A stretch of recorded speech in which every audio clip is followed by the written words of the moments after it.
దబ్బకాయల పచ్చడి కోసమే దబ్బకాయలు నీళ్ళలో ఉడకబెట్టాను.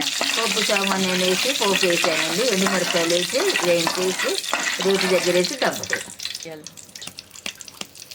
ఇంగు కూడా వేస్తున్నానండి. కలిపి మెంతులు వేసేసి కలుపుతాను. 20 మిరపకాయలు వేస్తున్నాను.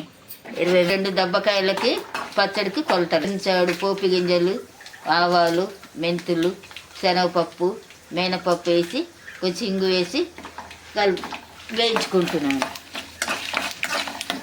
తర్వాత కప్పులో ఇట్లా తీసుకుని ఉప్పు వేస్తున్నాను.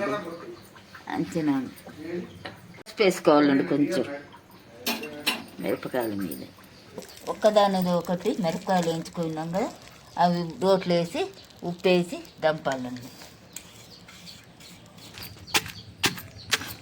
మెత్తగా ఏదాకా దంపాలండి. ఇప్పుడు దబ్బకాయలు వేసుకొని దంపుకోవాలండి.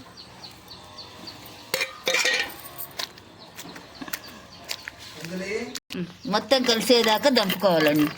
దంపుకున్న తర్వాత ఇలా కప్పులో తీసుకోవాలండి.